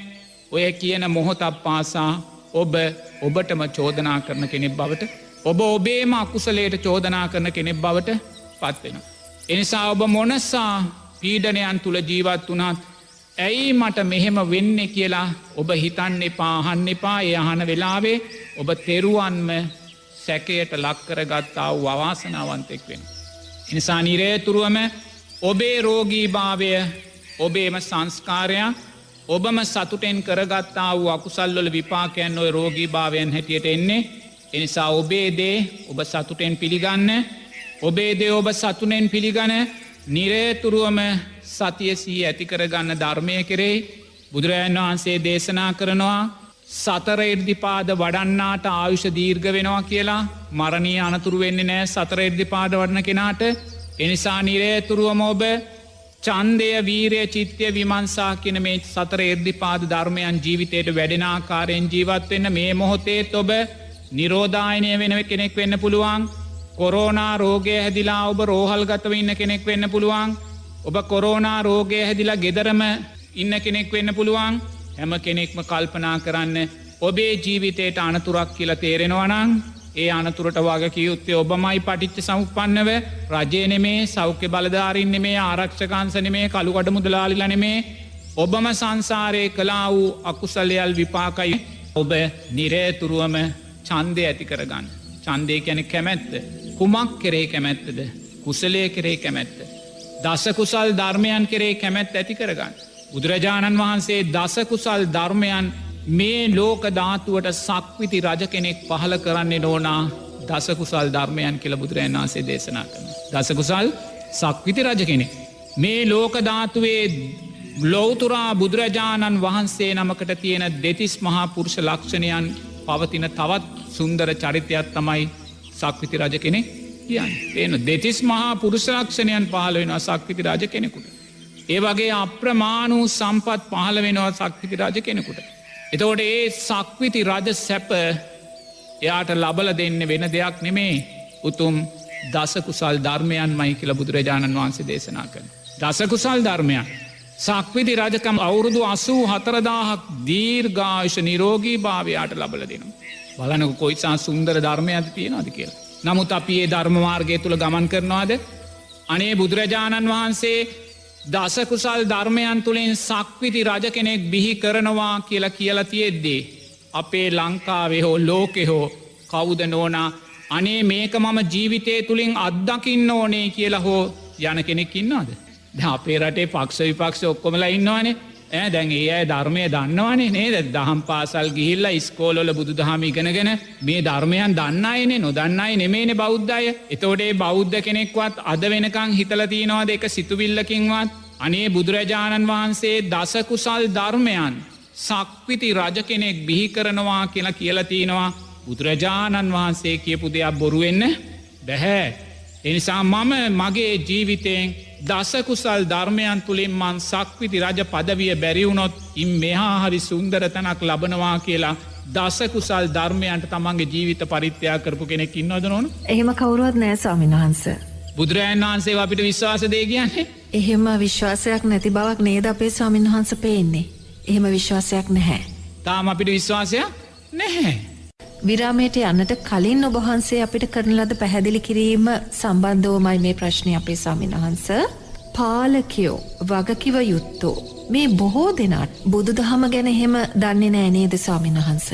පුතේ බෝක දන්නති කෙනෙක් ඉන්න බෑදරුවෝ දන්න කෙනෙක් හරි උත්සාහගන්න පැපුතේ පුතේ මං භික්ෂුවක්නේ මම භික්ෂුවක් මං පැවිදිවෙන්න මුලින්මගේ අවුරුදු 24 ඉතර මං දවස් 10න් ගිහිල් හැරිලා එනවා. මොකද මම දැනගත්ත මට එදා පැවිද්ද සාර්ථක වෙන්නේ මොකද මා තුල අප්‍රමාණ කාමච්ඡන්දයන් ව්‍යාපාද තීන මිද්‍යයන් තිබ්බා. ඒතර මම පැවිදි වෙන්නේ අවුරුදු 44 දී. ඒතර පුතේ මම පැවිද්දට යන්නේ බුදුරජාණන් වහන්සේ කෙරේ විශ්වාසයෙන්. ධර්ම රත්නය කෙරේ විශ්වාසයෙන් සංඝ රත්නය කෙරේ විශ්වාසයෙන්. මම සද්ධර්මයේ ශ්‍රවණය කරද්දී මම දැනගත්තා බුදුරජාණන් වහන්සේගේ ධර්මය තුල නොනම් මේ සුන්දර මාර්ගය තුළ මේ දුකෙන් මිදෙන මාර්ගය බුදුරජාණන් වහන්සේ ප්‍රත්‍යක්ෂ වශයෙන් අපිට දේශනා කළා තියෙනවා. අතීතයේ හිටියා උතුම් රහතන් වහන්සේලා උතුම් චතුරාර්ය සත්‍ය අවබෝධ කළ දුකෙන් නිවුණා. අතීතයේ හිටියා උතුම් අනාගාමී උත්තමයෝ කාමරාග පටිගයන් නිරෝධය කරලා එකම ආත්ම භාවයකට භවගමන සීමා කරගත්තා. අතීතයේ හිටිය සෝවාන් උත්තමයෝ උතුම් සෝවාන් ඵලය සාක්ෂාත් කරලා උපරිම ආත්ම භාව 7කට ජීවිතය සීමා කර ගත්තා. දැන් අපි ඒවා කියව්වනේ ඒවා කියවලා ඒවා අහලා ඒ ධර්මය ශ්‍රවණය කරලා අපි විශ්වාසයක් ඇති කරගත්තා. අනේ බුදුරජාණන් වහන්සේ දේශනා කළා තියෙනවා මේ ජීවිතේදීම උතුම් චතුරාර්ය සත්‍ය අවබෝධ කරන්න පුළුවන්. මේ ජීවිතේම උතුම් අනාගාමී ඵලයන්ට පත්වෙන්න පුළුවන් සකෘදාගාමී සෝවාන් ඵලයට පත්වෙන්න පුළුවන්. මෙන්න මාර්ගය. නෝන අපි ඒ විශ්වාසයෙන් ජීවිත පරිත්‍යාගයෙන් ඒ මාර්ගයට ආවනේ නෝන. ඒ ජීවිත පරිත්‍යාගයෙන් ඒ මාර්ගයට ආවනේ. එතොට ජීවිත පරිත්‍යාගෙන්ගේ මාර්ගට ඇවිල්ල නෝනා අපි යම් බලාපොරොත්තුවක් මං යම් බලාපොරොත්තුවක් උතුම් පැවිදි ජීවිතය තුළ සාක්ෂාත් කරගෙන පැවිද්දට ආවන මංගේ මගේ බලාපොරොත්තු ඉටු කර ගත්තා. නමුත් ඒ ඉටු කරගත්ත සෑම බලාපොරොත්තුවක් මානිත්‍යයි කියල මම දන්න. නමුත් ඒ බලාපොරොත්තු කරාපියාව. ඒ ආවි කොහොමද බුදුරජාණන් වහන්සේ දේශනා කලා වූ ධර්මය විශ්වාස කරලා. එනම් ගිහි පින්වතුල්ලා තුළ විශ්වාසයක් තියෙන් ඕනේ. අපේ රටේ දේශපාලනය කරන දේශපාලක්ඥයන් තුළ විශ්වාසයක් තිය නොන සද්ධාව තියෙනවන. අනේ බුදුරජාණන් වහන්සේ දේශනා කල්ලා තියෙනවා. මේ දස කුසල් ධර්මයන්ගෙන් සක්විති රජ කෙනෙක් බිහි කරන්න පුළුවන් කියලා අනේ දෙයනේ මං මේක පුළුවන්ද බැරිද කියලා බලන් හරි මං මේක යනවා කියලා යන කෙනෙක් ඉන්නවදනොන දස කුසල් ධර්මයන් පැත්තකින් තියමුකෝ කයෙන් සිදුවෙන වැරදිටිකෙන්වත් මිදිලා ඒකත් පැත්තකින් තිය වචනයෙන් සිදුවෙන වැරදිටිකෙන්වත් මං මිදෙනවා කියලා නැතම් මනසින් සිදුවෙන වැරදිරිකෙන්වත් මං මිදෙනවා කෙලෝ එකක් කොගන්න කෙනෙක් අපිට දකින්න ඉන්නවාද දකින්න නැහැ. ඒ අසද්ධාවේ ලක්ෂණ අපිට කරන්න දෙයක් නමුත් මාර්ගය විවෘතව තියෙනවා නෝන. ඔබට අවශ්‍යනං උතුම් චතුරාර්ය සත්‍ය අවබෝධයටත් මාර්ගය විවෘතව තියෙනවා.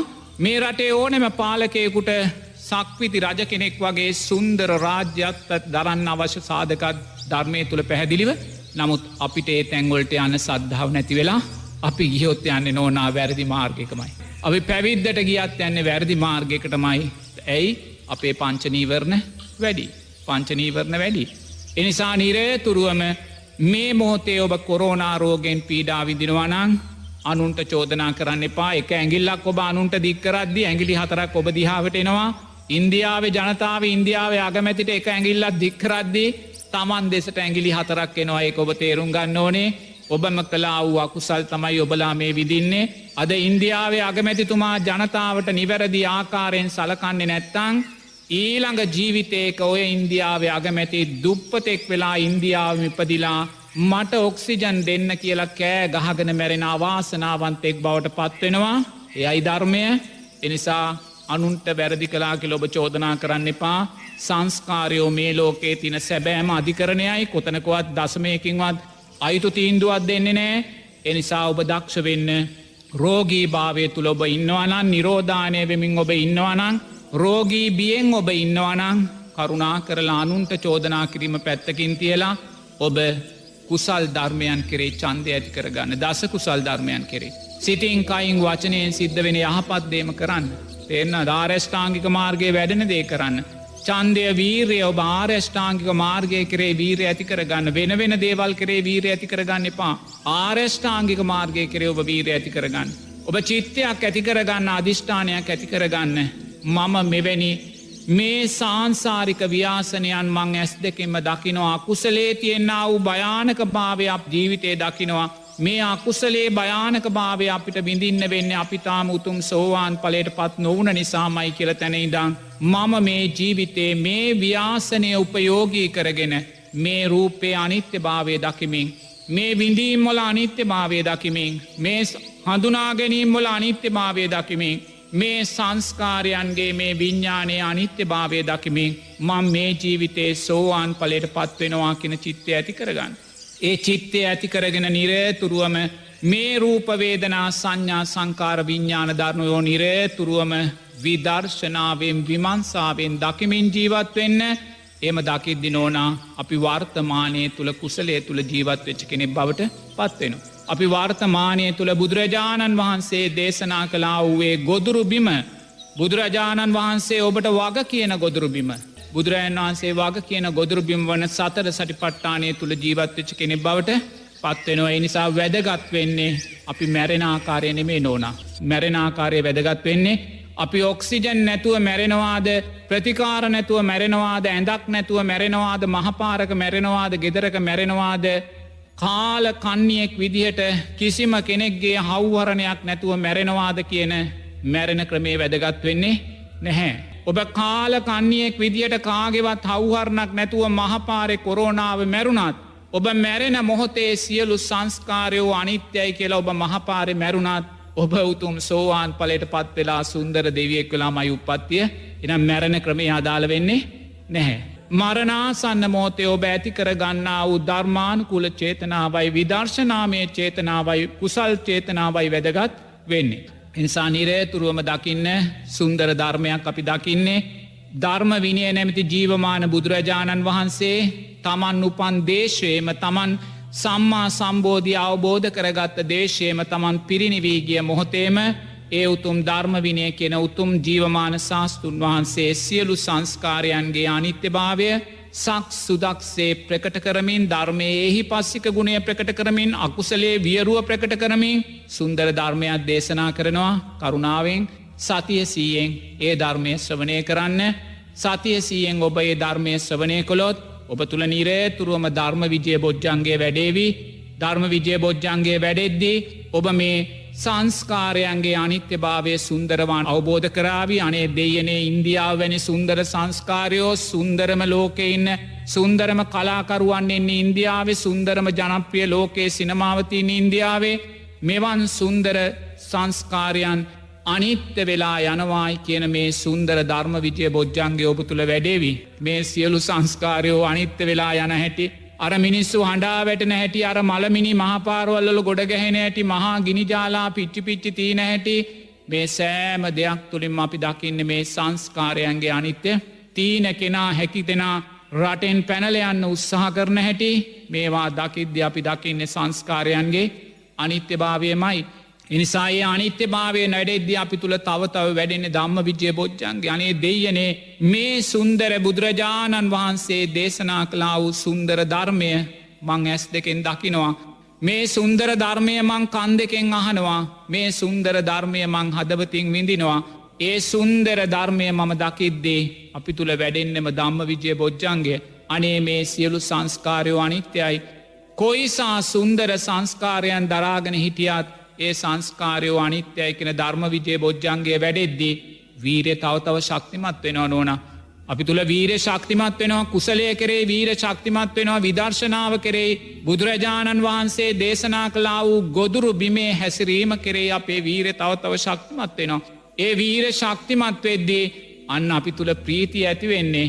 එතකොට අපි අඩාණ්ඩා කතා කරන්න නැහැ බියට පත්වෙලා ඉන්න නැහැ. අපි ප්‍රීතියෙන්ගත් දෙයනේ ධර්මය දකිනවා. සංස්කාරය මේ රූපය අනිත්‍යය යහැට පේනවා යා දකිනවා. මේ වින්දා වූ විඳීම් අනිත්‍යය යහැට පේනවා රූ දකිනවා. මේ හඳුනා ගැනවෝ සියලු හඳුනා ගැනීම අනිත්‍ය අර මිනිස්සු බඩාගෙන අඩනවා අනේ මගේ අම්මා අනේ මගේ පුතා අනේ මගේ දුව අනේ මගේ තාත්තා සෑම හඳුනා ගැනීමක් වෙනස් වුනා. ඒ සෑම සංස්කාරයක්ම වෙනස් වුනා. ඇස් දෙකෙන් අපිට පේනවා. ඒ සංස්කාර නිසා සකස් වුනා වූ දැනීම් සියල්ලම වෙනස් වෙලා. මගේ මව්බිම මගේ මාතෘභූමිය මගේ මාතෘභූමිය උදෙසා දිවි පුදනවා කියපු ඉන්දීය ජනතාවද මුළු රටටම දේශ කරනවා. අන්න බලන්න සංස්කාරයෝ නිසා විඤ්ඥානයෝ වෙනස් වෙලා යනවා. අකුසලේ විපාකට එද්දී තමන් උපන් රට එපාකරපු රටක් බවට ඒගොල්ලන්ට පත් වෙලා අකුසලය හේතුවෙන් සකස් වෙන දැනීම්. අන්න ඒ නිසා අපි නිරේතුරුවම මෙන්න මේ පංචඋපාදානස්කන්දේ අනිත්‍ය භාවය සක් සුදක්සේ මේ සුන්දර ධර්මදේශනාව තුළින් ජීවමාන බුදුරජාණන් වහන්සේ අපිට විග්‍රහ කළ දෙනවා ඕන. එනිසා ඒ ධර්මය අහන්න ඒ ධර්මය අහල නිරේතුරුවම අර සුන්දර ගොදුරු බිමේ ජීවත්වෙන්න. බුදුරජාණන් වහන්සේ වග කියන්නේ ඔබ ඒ ගොදුරු බිමේ ජීවත් වනොත් පමණයි. බුදුරජාණන් වහන්සේ මගේ ජීවිතයට වග කියනවා. බුදුරජාණන් වහන්සේ මගේ ජීවිතයට වග කියන නිසා මම ඕන වෙලාවක විදර්ශනාමය ප්‍රීතියෙන් විදර්ශනාමය පස්සද්ධියෙන් මං ජීවත්වෙනවා. මට බියක් සකස් වෙන්න ඇයි බුදුරජාණන් වහන්සේ කියලතිනවා. යමෙක් මං කියන ගොදුරුබිමේ ජීවත් වෙනවා නං මං ඔබේ ජීවිතයට වග කියනවා කියලා. එනිසා මට බියක් නෑ බුදුරජාණන් වහන්සේ කියලතිනවා මගේ ජීවිතයට වග කියනවා කියලා. හෙට දවසේ ඔක්සිජන් නැතිවෙලා මං මැරු අපවත් වනාත්. හෙට දවසේ ඇඳක් නැතිවෙලා රෝහලක් නැතිවෙලා මහපාරක මං අපවත් වනාත් මට බියක් නෑ බුදුරජාණන් වහන්සේ සහතිකයක් දීලතිනවා. ඔබ සතර සටිපට්ටානය කියෙන ගොදුරුබිමේ නං ජීවත්වෙන්නේ අරියඥාන මං ඔබේ ජීවිතයට වග කියනවා කියලා. ඒ විශ්වාසය මට තියෙනවා. නමුත් ඒ විශ්වාසය ඔබට ඇතිකර ගන්න එක දසමකින්වත් බැරිකමක් නැහැ. නමුත් ඔබ ඒ විශ්වාසයට එන්න ඇත්තං අපිට කරන්න දෙයක් නැහැ. එනිසා ඔබේ විශ්වාසයට එන්න. ඒ විශ්වාසයට ඇවිල්ලා මේ ලෝකයේ තුළ සිද්ධ වෙන මේ දේ. කොරෝනා විනාසය තුළ මේ ආසියා කරේ මේ ලෝකයේ තුළ සිද්ධ වෙන දේ. අතීත අකුසල් සංස්කාරයන් විපාකය නිසා මේ සිද්ධ වෙන අකුසල් වියරුව ඔබ තවත් සංස්කාර රැස්කිරීම උදෙසා උපයෝගී කරගන්න එපා. සංස්කාර රැස්කිරීම උදෙසා උපයෝගී කරගන්න එපා.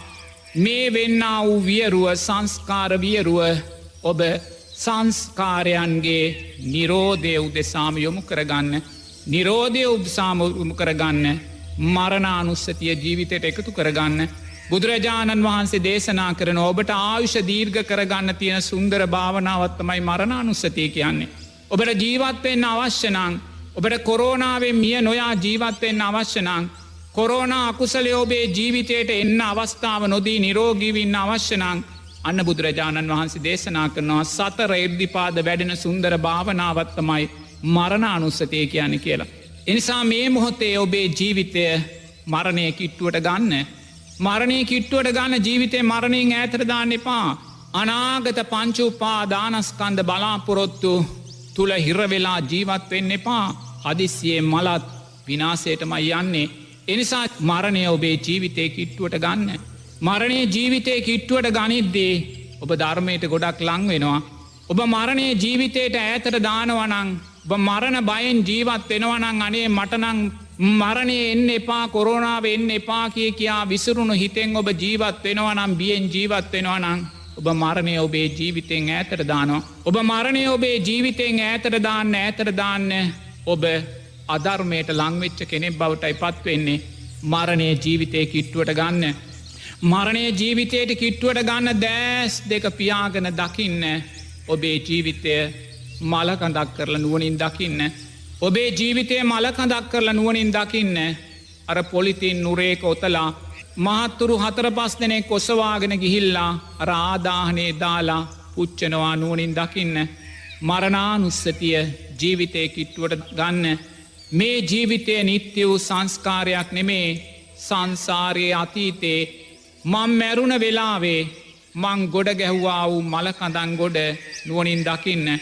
මනුස්්‍යයෝ වෙලා තිරිසන් සත්තු වෙලා ප්‍රේතයෝ වෙලා නිරිසත්තු වෙලා අසුරයෝ වෙලා දෙවියෝ වෙලා බ්‍රහ්මයෝ වෙලා මං ගොඩ ගැහ්වා වූ මලකඳන් අතීත මලකඳන් ගොඩ නුවනින් දකින්න. මට ගිජ්ජකූට පර්වතයට වඩා විශාල මලකඳන් ගොඩක් පේනවා. දෙයනේ සංසාරයේ මං මේසා මලකඳන් ගොඩ ගහල තියෙනවා. මම දෑස් දෙක පියාගෙන දකිනවා එදා විශාලා නුවර මගේ මලකඳ කුණු වෙලා විනාස වෙලා මහපොලෝට පස්සුන මලකඳත් මං මේ මොහොත දකිනවා. ඒ වගේ සංසාරයේ ගිජ්ජකූට පර්වතයට වඩා විශාල මලකදන් ගොඩ ගහල තියෙනවා. අනේ මේ ජීවිතයත් මලකඳක්මයි. මේ ජීවිතයත් කවදාහරි දවසක මලකඳක් වෙලා මේ බාහිර සතර මහා ධාතුවට මුහු වෙනවා. ඔබේ ජීවිතය මරණානුස්සතියෙන් දකින්න. ඔබේ ගෙදර ඉන්න පිරිස ඔබේ අම්ම තාත්තා නංගි මල්ලි සාම්පුරුෂයා ස්වාමිදියනිය මේ සෑම කෙනෙක්ගෙම ජීවිත මරණානුස්සතියෙන් දකින්න. ඒ සෑම කෙනෙක්ම මිය ගිහිල්ලා අර දර සෑයවල් මත ගිනි අරගෙන ඒ සියලු රූපයන් සතර මහා ධාතුවටම මුහුවෙනවා දකින්න. පිංහතුනේ ඔබට මේ මරණානුස්සතිය ගැන කියන්නේ ජීවිතේ ශක්තිමත්ව ඉදිරියට අරං යන්න. ඔබට මරණානුස්සතිය ගැන මං කියන්නේ ඔබට නිරෝගී භාවයෙන් දීර්ඝායුෂ පිරි ජීවිතයක් ලබල දෙන්න. ඒ නිසා මරණානුස්සතියට ඔබ බියවෙන්න එපා. මුලින් ඔබ දෑස් දෙක පියාගෙන මරණානුස්සතිය තුළ ඔබේ ජීවිතය විසිරෝල දකින්න. ඔබේ මලකඳ මහපොලවේ වැතිරිලා තියෙනවා නුවනින් දකින්න. ඔබේ ගෙදර ඔබේ අම්ම තාත්ත නංගි මල්ලි දවා දරුවෝ මේ සෑම කෙනෙක්ගේම මලකඳන් ගෙදර විසිරිලා තියෙනවා නුවනින් දකින්න. කොරෝනා හැදිලා ඔක්කොම මැරිලා ඔබේ ගමට හිත යොමු කරන්න මුළු ගමම මලකඳන් ගොඩක් කොතනකුවත් මනුස්ස රූපයක් පණපිටින් නැහැ. ඔබ මුළු ගමේම ඉන්න මනුස්්‍යයෝ මලකඳන් ගොඩක් හැටියට දකින්න. ඒ මලකඳන් දර සෑයවල්ලොල ගිනිගන්නවා නුවනින් දකින්න. ඔබට දැන් ඉන්දියාවේ සුන්දර අත්දැකම් තියෙනවා අසුන්දර දේවල් වුණත් මලකඳන් ගොඩගෙබ් ගහිලාර පුච්චන දාස් ගණන් ගිනි ජාලාවන්ගෙන් දැන් ඔබේ නිවසත් ඔබේ ගමත් ඔබ දකින්න. කොතනකුවත් මනුස්ස රූපයක් නෑ පින්වතුනෙන් සියල්ල මැරිලා. ඊළඟට ඔබ මුළු නගරෙම හිත යොමු කරන්න. නගරෙ සෑම මනුස්සෙක්ම මලකඳක් කොට දකින්න. නගරෙ දාස් ගණන් දර සෑවල්ලොල අර මිනි ගිනිගන්නවා ඔබ නුවනින් දකින්න. ඊළඟට මුළු රටටම හිත යොමු කරන්න. මුළු රටේම ජනතාව එකම ගිනි ජාලාවක් හැටියට දකින්න. මලකඳන් ලක්ෂ ගානක් කෝටි ගානක් සෑම නගරෙකම උතුර ගත්තත් නැගෙනහිර ගත්තත් බටහිර ගත්තත් දකුණ ගත්තත් වයඹ ගත්තත් මේ සෑම නගරේකම දකින්නේ මලකඳන් මයි පිංහතුනේ. මලකඳන් මයි විශාලාවක් මයි අපි දකින්නේ. තැන් තැන්වොල ගිනිගන්න මලකඳන් තැන් තැන්වොල සත්තු කඩාගෙන කන මලකඳන් තැන් තැන්වොල මල යක්කුය මල යක්ෂණියෝ වහවැටුණු මලකඳන් කුණු ගඳ ගහනේ පරිසරය නුවනින් දකින්න. දැම්මුළු රටම මලකඳන් ගොඩක් විතරයි. ඔබේ ජීවිතයත් මලකඳක් මයි පිංහතුනේ. සුන්දර මරණානුස්සතිය ජීවිතයට එකතු වෙන්නේ. සතරෙර්දි පාද ජීවිතයෙන් මෝදු වෙනවා. ඔබ ඊළඟට ලෝකයට හිත යොමු කරන්න. ඉන්දියාවට හිත යොමු කරන්න ඇමරිකාවට හිත යොමු කරන්න රුසියාවට චීනයට පකිස්ථානයට මේ ලෝකෙටම හිත යොමු කරන්න.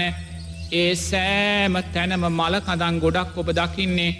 පියවි සිහියෙන් ජීවත්වෙන මනුස්සෙක් නෑ පිංවතුනි. දරසෑයවල් ලක්ෂ ගණන් කෝටි ගණන් ගහලා අර සියලුම ජීවිත පිච්චි මහපොළවේ සතර මහා ධාතුවට මුහුවෙන ඇති නුවනින් දකින්න. සමහර මලකදං කුණු වෙලා ගඳ ගහලා අර මල යක්කු යක්ෂණියු ඇවිල්ල මේවා අරක් කරගෙන සුවසේ බුක්තිවිදින හැති නුවනින් දකින්න. තිරිසන් සත්තු ඇවිල්ල මේවා කඩාගෙන කනව නුවනින් දකින්න. මුළු ලෝකෙම පිංවතුනේ මරණානුස්සතිය තුළ දැන් ඔබ තියලා සුන්දර ධර්මයක් බුදුරජාණන් වහන්සේ ඔබට දේශනා කරන ගොදුරුබිම බුදුරජාණන් වහන්සේ ඔබට වග කියන ගොදුරුබිම දැන් ඔබ බුදුරජාණන් වහන්සේ ඔබේ ජීවිතයට වග කියනව පිංහතුනි. ඔබ මෙතෙන්ට ඇවිල්ල නං ඔබට පුළුවන්නම් මෙතෙන්ට හිතාරගෙන එන්න. බුදුරජාණන් වහන්සේ ඔබේ ජීවිතයට වග කියනවා බුදුරජාණන් වහන්සේ සහතිකය ඔබට දෙනවා. එනිසා ඔබ දැන් ඔබේ ජීවිතය මරණයක් කරලා දැක්ක මලකඳක්. ඔබේ පවුලේ සියලු දෙනාම මලකදන් කරලා දැක්කා. ඔබේ ගමේ සියලු දෙනාම මලකදන් කරලා දැක්කා. ඔබේ නගරේ සියලු දෙනාම මලකදන් කලා ඔබේ රටේ සියලු දෙනා මලකදන් කලා. දැන් ඔබ ලෝකෙට යනවා මුළු ලෝකෙම මලකදන් ගොඩක්. දාස් ගණන් ලක්ෂ ගණන් කෝටි ගණන් දර සෑවල්ලොල ගිනිගන්න මලකදන් ගොඩක් පියවි සිහිය තියන කෙනෙක් දකින්නේ. ඔබ දීව්‍ය තලවලට හිත යොමු කරන්න. තුසිතේ යාමේ නිම්මාන් රතිය පරනිම්මිත වසවත්තිය තාවතින්සේ චාතුරු මහාරාජිකය පිංහතුනී මේ සස්්‍රීක දිව්‍ය තලහයේ සියලූම දෙවියන් මලකඳක් කරලා දකින්න. සක්‍ර දෙවියන් මලකඳක් කරලා දකින්න සුජම්පතිය මලකඳක් කරලා දකින්න. සතරවරම් දෙවියෝ මලකඳක් කළ දකින්න අර වසවර්ති දිව්‍ය පුත්‍රයා මාර දිව්‍ය පුත්‍රයා මාර දූතියන් තන්හා රති රගායේ මාර සේනාවෝ පිංහතුනේ මලකඳක් කළ දකින්න. දැන් ඔබට ඒ සස්්‍රීක දිව්‍ය සැල සියල්ලෙම දෙවියන් නෑ පිංහතුනේ. දිව්‍ය සංඥා නෑ ඔබට දැන් මනුස්ස සංඥා නෑ. මලකඳක් මයි මරණානුස්සතියක් මයි. සියලු සංස්කාරයෝ අනිත්‍යමයි මේ රූපේ අනිත්‍ය භාවය මයි ඔබ දකින්නේ. ඉළඟට ඔබ බ්‍රහ්ම තලවොල්ට හිත යොමු කරන්න. අර රූපාවචර අරූපාවචර බ්‍රහ්මතල අනාගාමී බ්‍රහ්මතලවඉන්න බ්‍රහ්මයෝ මරණානුස්සතියෙන් දකින්න. මලකදන් කල්ල දකින්න. එරමිනිිය ගොතාගෙන වැඩ සිටින සක්මන් කරමින් වැඩ සිටියේ බ්‍රහ්මයෝ මලකඳක් කරල දකින්න. මහපොළුවේ වැටිලා කුණු වෙලා නරක් වෙලා ගිනිගන්නා වූේ මලකඳන් නුවනින් දකින්න. පින්වතුනී දැන් ඔබ බවාත්‍රේම මරණානුස්සතියෙන් දැකලා බවාත්‍රේම සත්‍යයෝ මරණානුස්සතියෙන් දැකලා කොතනකුවත් ඔබට පුද්ගල සංඥාවක් ජීවමාන සංඥාවක් කොතනකුවත් නෑ. මනුස්ස ලෝකයේ කොතනකුවත් ජීවමාන සංඥාවක් නෑ. මලකඳන් ගොඩක් මයි පිච්චෙන ආදාහනාගාරයක් මයි. දිව්‍ය තල ගත්තත් දිව්‍ය මලකඳන් ගොඩක් මයි. බ්‍රහ්මතල ගත්තත් බ්‍රහ්ම මලකඳන් ගොඩක් මයි. සතරාපාය ගත්තත් බල්ලන්ගේ හරකුන්ගේ අලියන්ගේ කොටින්ගේ මලකඳන් ගොඩක් පමණක් මයි. ප්‍රේත ලෝක අසුර ලෝක නිරේ ගත්තත් මේ සියල්ලෙම ඔබ දකින්නේ මලකඳන් ගොඩක් පමණක් මයි. බවාත්‍රයම පිංවතුනේ මරණානුස්සතියෙන් දකිනවා. මේකයි ඇත්ත මේකයි යථාර්ථය මේකයි ධර්මය. එයා රූපෙට ඇලෙන්නෑ පිංහතුනේ. එයා වේදනාවන්ට ඇලෙන්නෑ. යා හඳුනා ගැනීමොල්ට ඇලෙන්නෑ. යා සංස්කාරයන්ට ඇලෙන්නෑ. එයා විඤ්ඥානයන්ට බැඳෙන්නෑ. රූපය මමේ කියල ගන්නේ නෑ. මගේ කියල ගන්නේ නෑ. මගේ ආත්මය කියල ගන්නේ නෑ. මේ රූපය අනිත්‍ය වූ මරණානුස්සතියක් නං. මේක අයිති ගින්දරට නම් මේක අයිති මහපොළොවට නම් මේක අයිති බාහිර සතර මහා ධාතුවට නං. මේ රූපය ඇසුරෙන් සකස් වෙන සංඥා සංස්කාරයෝ විඤ්ඥානයෝ විඳීම් මමය කියලයා ගන්නේ නැහැ. මේ රූපය අනිත්‍ය නම් මේ රූපය නිසා සකස් වෙන වේදනා සංඥා සංකාර විඤ්ඥානයෝ සැපයි සුබයි නිත්‍යයි ආත්මයි කෙලයා දකිින් නෑ පිංහතුනේ. එයා නිරේ තුරුවම මුළු ලෝකයම මරණානුස්සතිය තුළ දකිනවා. ඒ මරණ කුණු වෙලා ඒ මලකඳන් කුණු වෙලා ඒ මලකඳන් ගිනි අරගෙන බාහිර සතර මහා ධාතුවටම මුහු වෙනවා දකිනවා. එයා මුළු මනුස්ස ලෝකයේ දිව්‍ය ලෝකයේ බ්‍රහ්ම ලෝකයේ සතරාපායේ සියලූම සත්ව රූප පිංහතුනි. ඒ අධ්‍යාත්මික රූපයන් බාහිර රූපයට බාහිර පටවිධාතුවට බාහිර සතර මහා ධාතුවට මුහු කරල දකිමින් නිරේතුරුව මෙයා රූපය කරේ තියෙන තුෂ්ණාව සියුම් කරගන්නවා. එයා රූපය කරේ තියෙන තුෂ්ණාව මරාදානවා ජීවිතයෙන් පිංහතුනි. දැන් ඔබ මොහොතක් හිතන්න මේ ආකාරයෙන් ඔබ මරණානුස්සතිය තුළ ජීවත්වෙද්දී ඔබට කොරෝනාව මතකෙන් ගිරිහිලා තියෙන්නේ. ඔබට පංච නීවරණයන් නැති වෙලා ජීවිතයෙන් තියෙන්නේ විදර්ශනාත්මක සක්ත බොජ්ජංගයන් වැඩිලා තියෙන්නේ. ප්‍රීතිය තුළ ඔබ ජීවත්වෙනවා පස්සද්ධිය තුළ ඔබ ජීවත්වෙනවා. ඒ වගේම හිත සමාධිමත් ධර්මය උපේක්ෂාව විදර්ශනාත්මක උපේක්ෂාවට ඔබේ හිත අරගන්න දක්ෂයි පිංහතුනේ. එනිසා ඔබ හිතන්න අකුසලයක් විපාකට එන්නේ.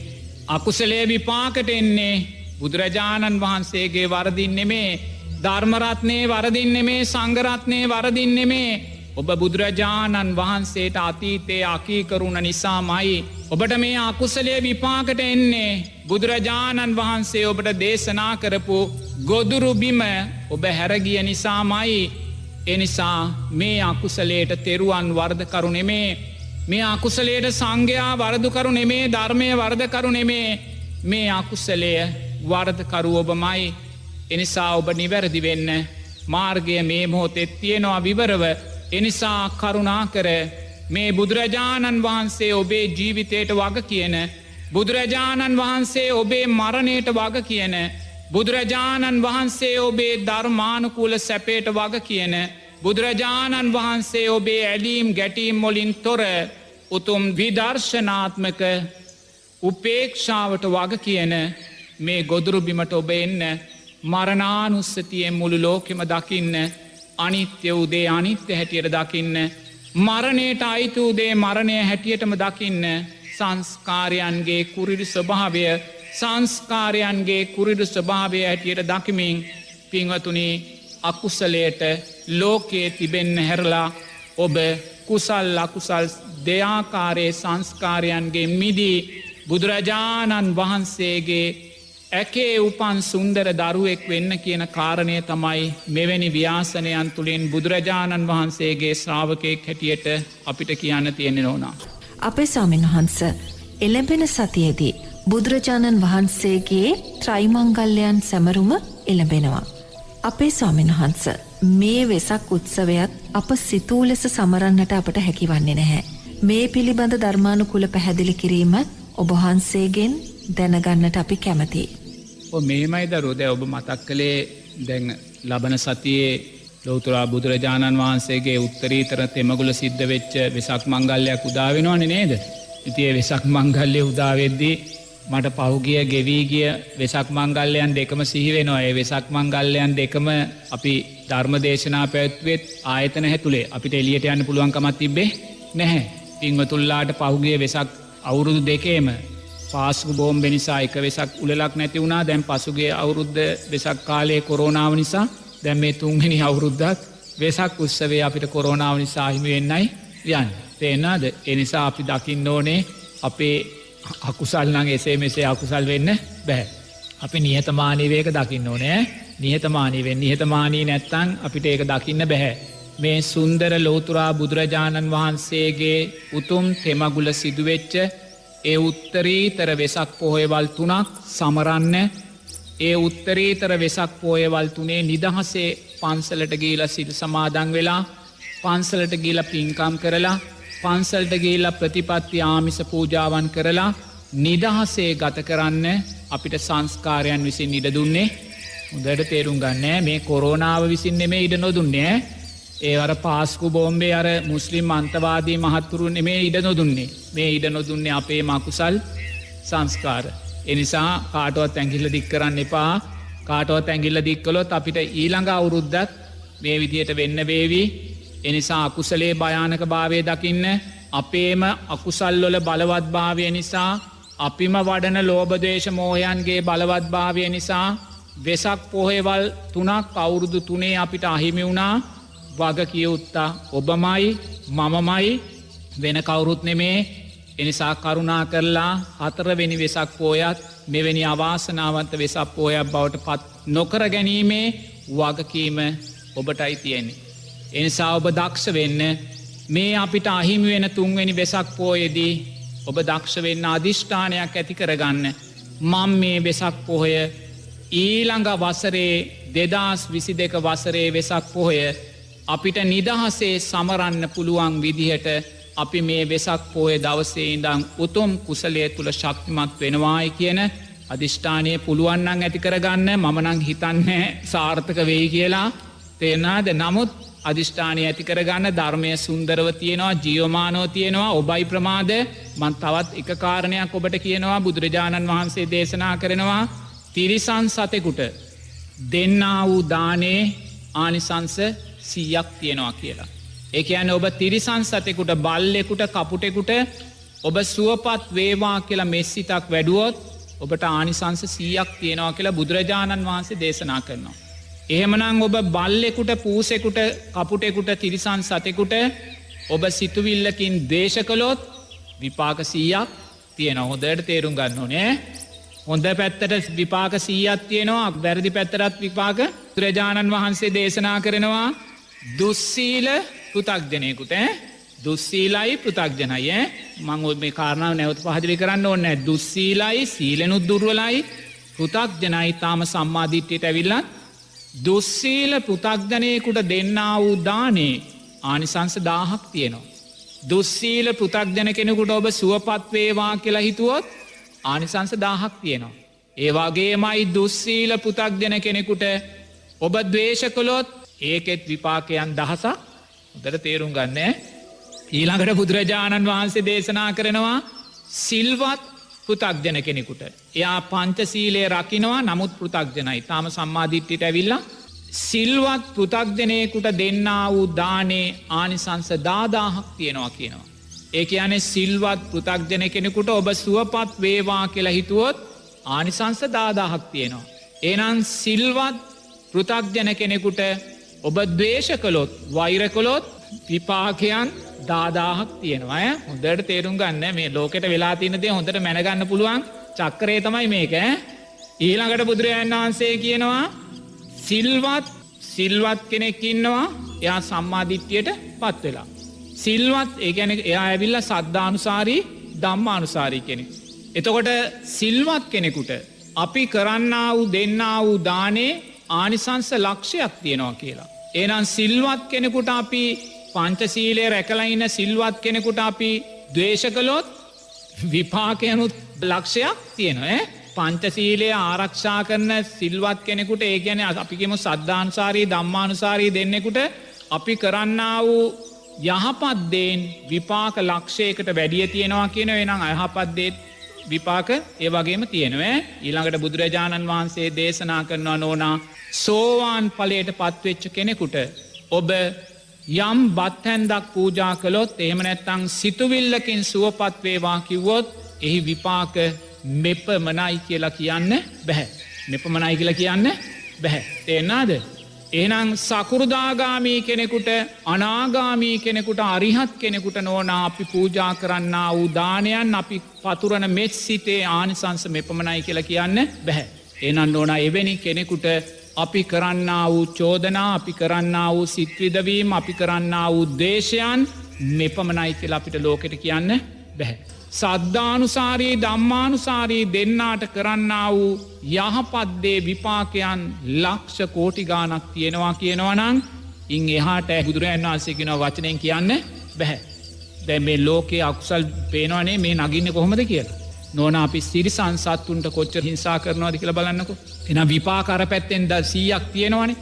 දුස්සීල පෘථග්ජනයට අපි කොච්චර හිංසා කරනවද කියන්නකෝ. එහෙනම් විපාක 1000ක්නේ.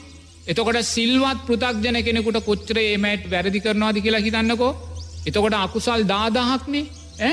එතකොට බලන්න එහෙම නැත්තම් සද්ධානුසාරී, ධම්මානුසාරී අයට දැන් අපේ ලංකාවේ බෞද්ධයන්ගෙන් වැඩිම පිරිස සද්ධානුසාරී, ධම්මානුසාරීනේ. මුත එහෙම අයට පුතේ බස් එකක නගින්න ගියත්, මහපාරේක ගියන් මොනසා හිංසා අපේ රටේ දේශපාලන පින්වතුන්ලා අහිංසක ජනතාවට කොච්චර මානසික පීඩනයක් කරනවද කියලා බලන්නකෝ. එක එක දේවල් පොරොන්දු වෙලා ඒවා කරනවද? එක දවසට කරගන්නා වූ අකුසල් කන්දරාව බලන්නකෝ දෙපාර්ශ්වයේම. ඒ වගේ කොතනක ගියත් නෝන අද මේ කොරෝනාව නිසා, මේ මොහොතේ සකස් වෙන කොරෝනාව නිසා එකිනෙකාට චෝදනා කරගනිමින්, එයා වගකීම් ඉටු කළේ නෑ මෙයා වගකීම් ඉටු කළේ නෑ අපි වගකීම් කලා අහබලා කළේ නෑ මේවා නිසා නෝනා අපි මේ චෝදනා කරගන්න සද්ධානුසාරී ධම්මානුසාරී අයටම නේද. එතොට මේවැය අකුසල් ලක්ෂ නෙමේ මා නෝනා දසලක්ෂ ගනම් විශාලයි කියන. අකුසල් නෑ ඒනන් නෝනා මං ඒකයි කිව්වේ මේ වෙසක් එකත් එක්ක වෙසක් තුනක් ඔබ අහිමි කරගත්තා දෑත් දෙක එකතු කල්ල කියනවා අනේ කරුණා කරලා 2022 4 වෙනි වෙසක් උත්සවය අහිමි කරගන්න එපා. තෙරුවන් සරණයි.